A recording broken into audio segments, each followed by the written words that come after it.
명쾌 성경대학 시간에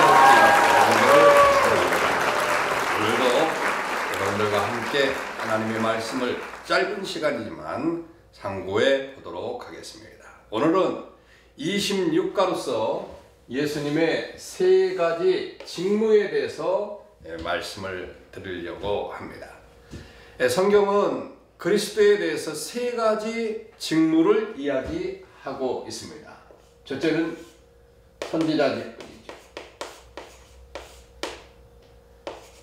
두 번째는 제사장입니다.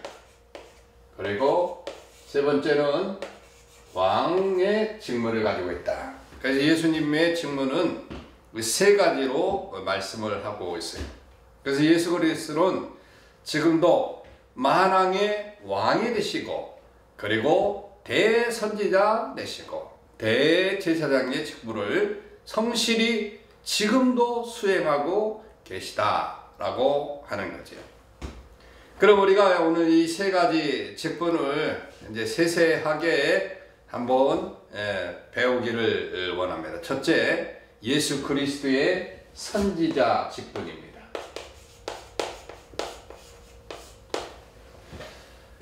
선지자란 어떤 의미를 가지고 있는가 먼저 깨닫는 것이 중요하죠. 선지자란 어떤 의미를 가지고 있는가. 선지자란 하나님의 배경과 하나님의 말씀을 중심으로 말씀을 중심으로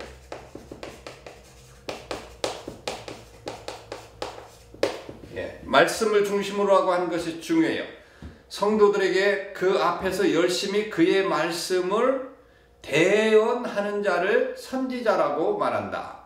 베드로 후서 1장 22절의 말씀에 보게 되면 그런 말씀이 있습니다. 그래서 말씀을 대언하는 것이 이제 선지자라고 하는 그런 의미를 가지고 있어요.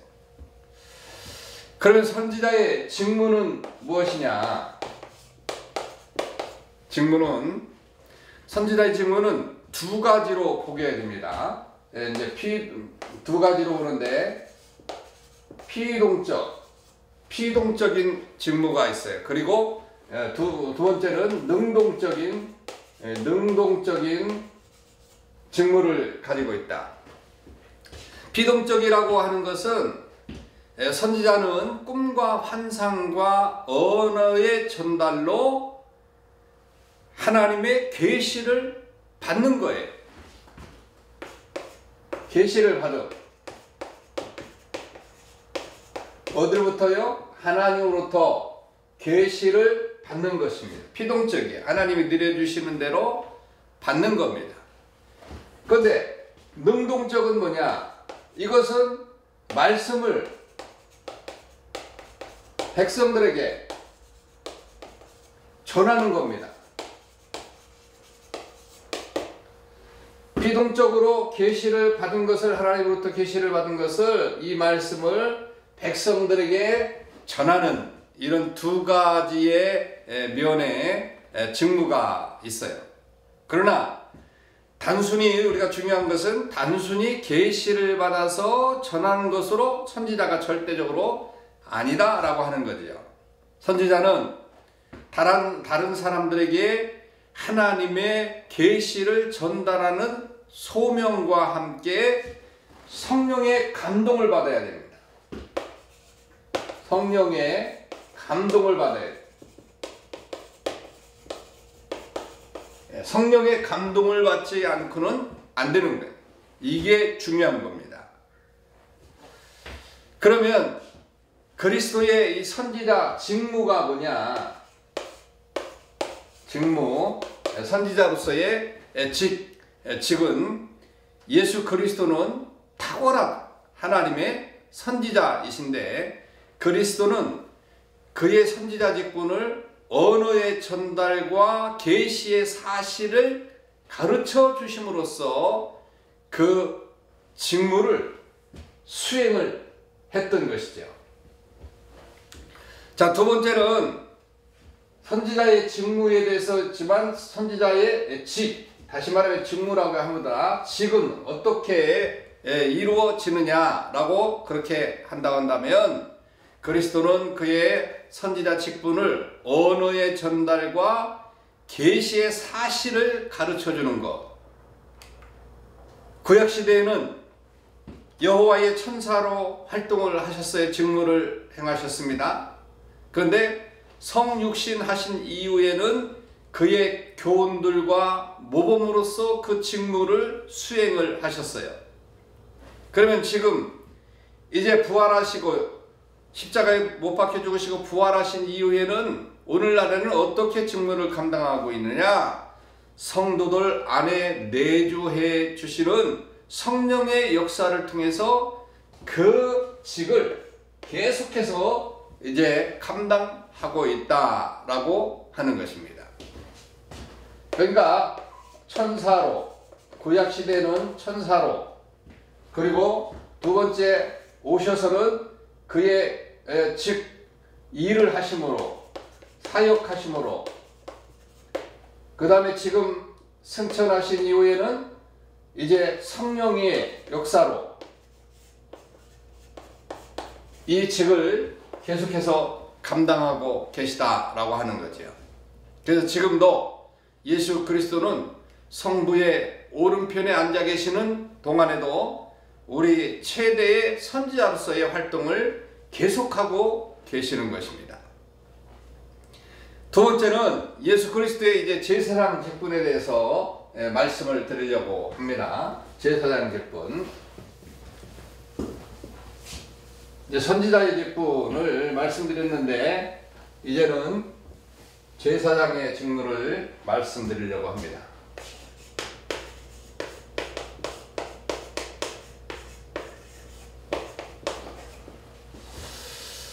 자, 제사장은 하나님께 나아가는 백성들의 대표자가 되십니다. 히브리서 5장 1절로 2절에 보면 그래서 선지자들은 도덕적으로 영적인 의무와 책임 또한 특권을 강조하고 있어요. 제사장들의 의식의 준수를 강조해서 백성들로 하여금 하나님께 바로 접근을 가르쳐주는 그런 것이라는 거. 그럼 선지자는 도덕적으로도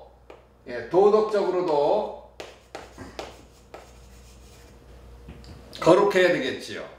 그리고 또 영적으로도 모범이 되어야 됩니다. 그리고 그런 의무와 책임을 다 하는 그런 분이 되어야 되는 거죠.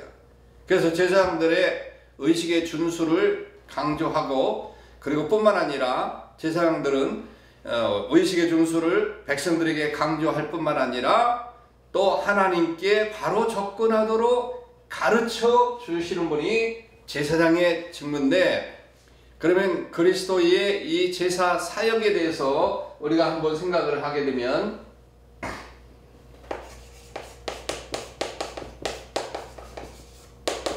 제사 사역은 한마디로 희생이죠. 희생.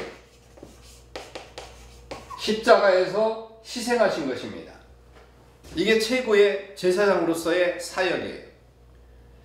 구약의 유월절 양은 바로 예수 그리스도의 예표라고 그랬잖아요. 상징이었다는 거죠. 그런데 예수 그리스도가 이 땅에 오셔서 직접 어린 양이 되셨습니다. 다시 말하면 우리의 유월절의 어린 양이 되신 것이죠. 그래서 그가 자신의 생명을 우리의 죄를 위해서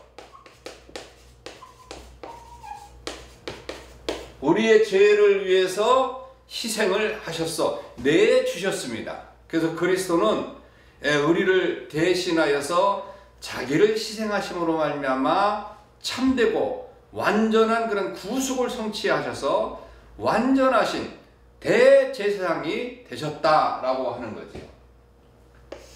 구약의 제사장이 이 제사를 감당하려고 한다면 자신의 몸을 드린 것이 아니고 어린 양을 잡아서 그 피를 가지고 대신해서 하나님 앞에 제사를 드렸지만, 그러나 완전하신 제사장이신 예수 그리스도는 자신의 몸을 드림으로 말미암아 다시는 그런 양을 잡아서 동물을 잡아서 하나님 앞에 제사를 드리는 것이 아니고 한 번에 단번에 그 모든 사역을 이제 완성하신 분이 예수 그리스도시다 라고 하는 것입니다. 그리고 세 번째로 이제 그리스도의 대언 사역을 보게 되면 대언 사역 혹은 중재 사역은 그의 속죄적 제사의 그 기초를 두고 있다라고 하는 거죠. 다시 말하면 제사 사역의 계속이고 완성이시다라고 하는 그런 말씀입니다. 요한일서 2장 2절에 보면 그리스도를 보혜사라고 부르고 있습니다. 보혜사. 한자로 표현하면 보호하시고 은혜를 주시고 가르쳐 주신다라고 하는 그런 말인데요. 보혜사라고 부르고 있는데 그 말은 돕기 위해서 부름을 받은 자, 또 소송을 변호하는 자를 의미하는 것이 보혜사라고 하는 거죠. 그래서 그리스도는 성도의 변호인으로서 사단을 대항하면서 성도 앞에서 우리를 변호하시는 거예요. 대언 사역은 자 어떻게 변호를 하시느냐? 하나님 앞에서 사단은 마치 검사와 같이 계속해서 죄를 지적하면서 이는 죽어마땅하다고 그렇게 이야기할 때 변호사는 뭐라고 하죠? 아니다. 이는 죄가 없다 라고 하면서 변호하는 것처럼 예수 그리스도는 우리를 위해서 변호를 하시는데 대언을 하시고 변호를 하시는데 어떻게 변호를 하시느냐? 예수 그리스도가 이 땅에 오셔서 저들을 위해서 십자가에서 못 박혀 돌아가셔서 모든 그런 제사의 역할을 다 감당했기 때문에 이제는 저들이 죄가 없다라고 하면서 변호를 하시는 겁니다. 그런 대언 사역을 하시는 분이 예수 그리스도시다. 자, 세 번째 예수 그리스도의 왕직을 우리가 한번 생각해 볼게요. 왕의 직분. 마태복음 28장 18절이나 빌립보서 2장 9절로 11절에 보게 되면 왕의 직분에 대해서 이야기하는데 왕은 다스리시고 통치하시죠.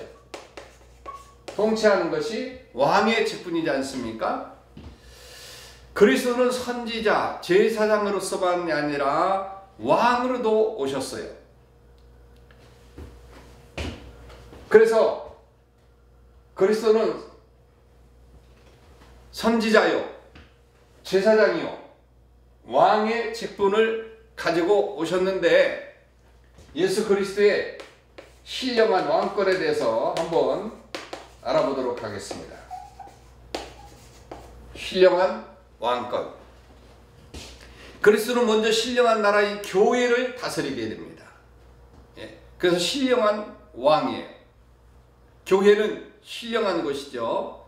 비록 죄인들이 모였지만 예수 그리스도로부터 의인이라고 인정받은 사람들의 모임이 교회이기 때문에 그리스도는 교회의 머리라고 그러시잖아요. 머리라고 하시면서 또 왕이신 그리스도의 보호를 받는 것이 교회다.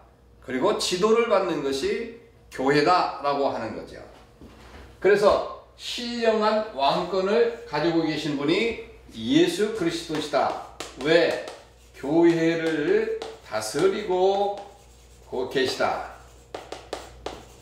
교회를 다스리고 계시기 때문에 그런 거죠. 자, 그러므로 교회는 왕이신 그리스도의 보호를 받게 됩니다. 여기에 교회와 성도들의 복수름이 바로 거기에 있는 것입니다.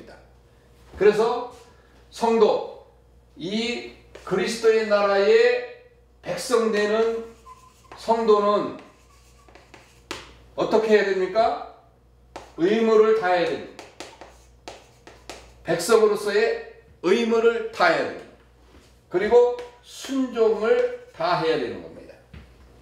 이것이 백성으로서의 주어진 그런 의무다라고 하는 거죠. 자, 두 번째로 우주적 왕권을 가지고 있어요. 신령한 왕권을 가지고 있고, 그리고 두 번째로는 우주적 왕권을 가지고 있다. 왕으로서의 그 우주를 통치하시는 분. 감사하게도 그리스도께서 천하의 만사 만노를 통치하시되 하나님 나라의 원수를 굴복시키시고, 그리고 하나님의 공의를 나타내 보여주시고, 교회의 완성을 목적으로 해서 통치하시는 우주적 왕권을 가지고 계세요. 그래서 우주 만물을, 모든 만물을 지금도 통치하고 계시는 분이 예수 그리스도, 다시 말하면 하나님 되시죠. 그래서 이 하나님 나라의 원수들을, 마귀들을 지금도 굴복을 시키시고, 또 하나님의 공의를 나타내기도 하고 교회의 완성을 이루시는 분, 이분이 예수 그리스도시다. 우주적 왕권을 가지고 계신 분이시다 라고 하는 거죠.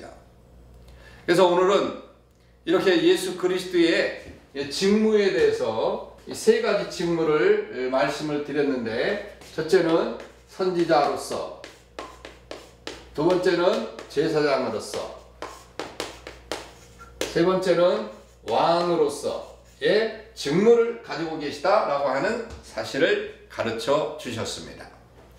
결론적으로 예수님은 선지자로서 지금도 말씀을 하고 계시고, 성령 하나님이 우리 속에 임재하셔서 지금도 말씀을 하시면서 선지자의 역할, 말씀을 중심으로 우리들을 지도해 나아가고 계시다라고 하는 것이고, 두 번째로 제사장의 역할로서 제사장직을 가지고 오셨는데, 예수 그리스도가 성육신 하셔서 우리의 모든 죄악들을 짊어지시고 이제 십자가에서 못 박혀 돌아가심으로 말미암아 그동안 구약 시대의 제사장들이 양을 잡아서 피로 하나님 앞에 제사로 드리던 것들을 이제는 예수 그리스도는 단번에 그 모든 제사들을 완성을 하셨기 때문에 제사장으로서의 역할도 있으시고, 그리고 세 번째는 왕으로서의 역할을 가지고 계시는데, 지금도 우주 만물을 통치하실 뿐만 아니라